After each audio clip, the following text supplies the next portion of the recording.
guys, I ran across this recipe a couple of days ago and I have been dying to try it. So, here's what we're gonna do. I'm gonna introduce you to my favorite skillet. This is the Brilliance Weeknight skillet. And I'm going to add in my ground beef and brown that. We're making, I don't know what the actual name is. I don't remember exactly what it was called, but it's basically a taco cup.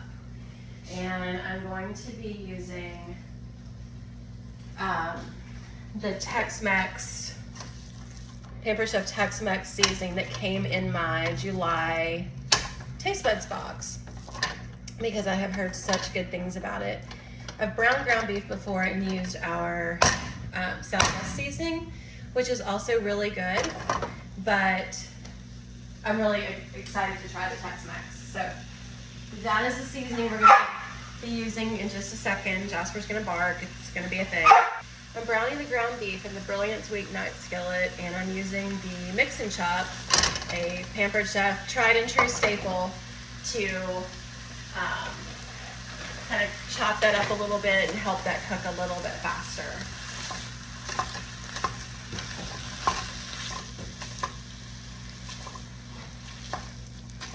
If you don't have one of these, you are missing out. The ground beef is just about done. So I'm going to add in a little bit of water and also my Tex-Mex seasoning. Okay, that Tex-Mex seasoning smells amazing. I have never used this before, so I'm excited about it. I'm going to add in about a tablespoon.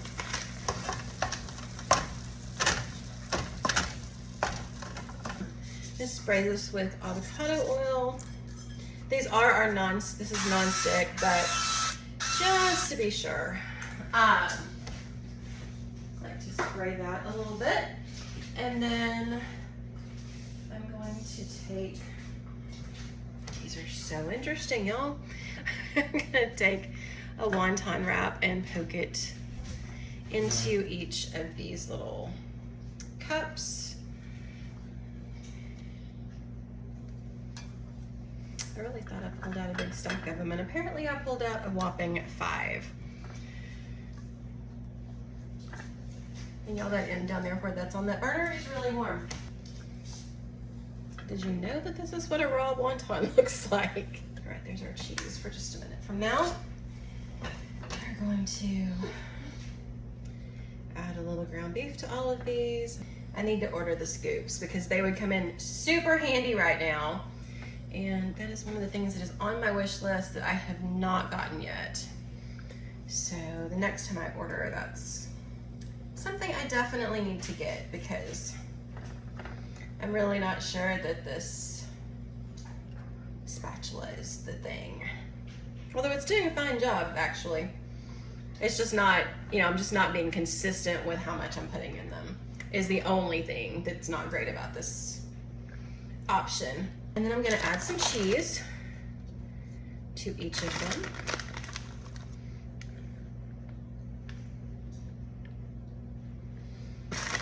And this is just the taco blend cheese from Walmart.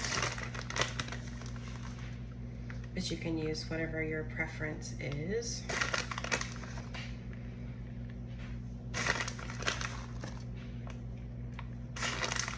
And then we're going to add another wonton. And I looked while the ground beef was browning, and actually the recipe calls these Taco Cupcakes. So there we have it. I guess if I lined all of these up the same, they would all fit in there the same, wouldn't they? And I kind of debated whether to use this pan, which I love, or to use another pan that I love, the brownie bites, or the brownie pan, not the bites pan, but the brownie pan with the square openings. Because I really feel like that would have been a great option too. I just was worried that the wontons being square, that they might not crinkle up the way that I need them to. It might not form like a little cup shape in there if they were in a square baking situation. So I went with the round ones. And then we're gonna layer some more of the ground beef. They're taco cupcakes. They don't have to be perfect.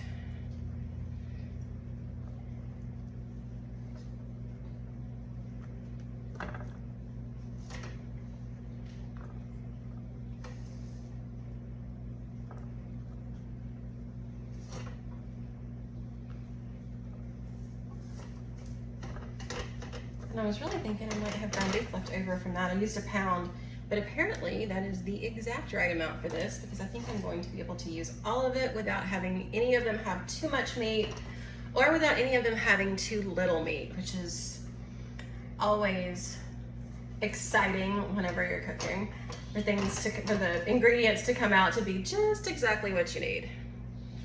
So yay for that. And then we're gonna add just a touch more cheese. And once again, this end is hot. And I've got the oven preheated to 375. I'm going to, as soon as I cheese this top layer, I'm going to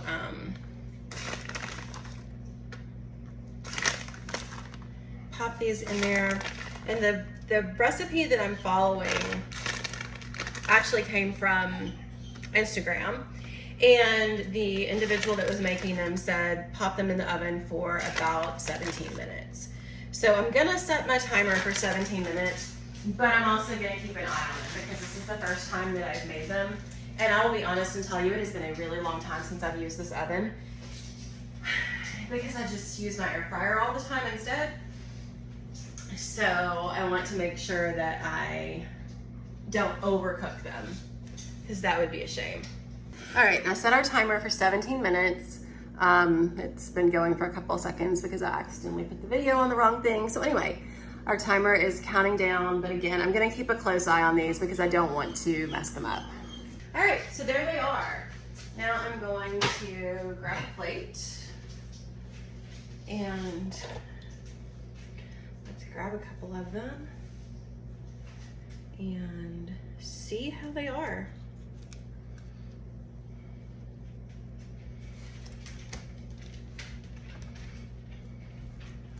And they do come right out. I mean, they're like not even remotely stuck. Here's why I wasn't sure if they're done. Like, see how the bottom is? Bottom's a little bit soft, but I'm afraid of overcooking these edges.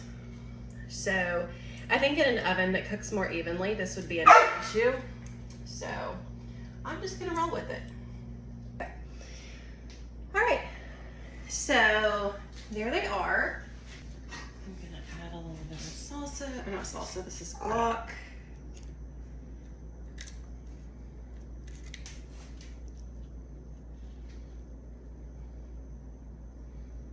There we go.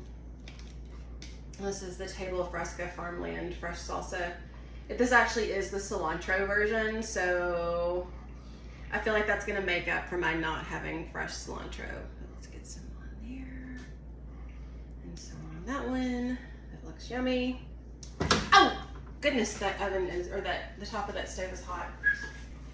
I have this nice little squeezy thing of sour cream and I'm gonna go with it.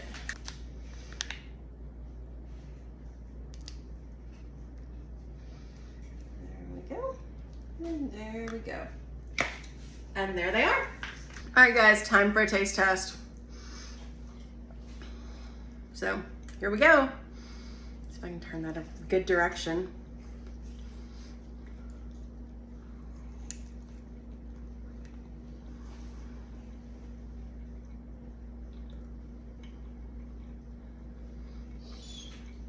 So good.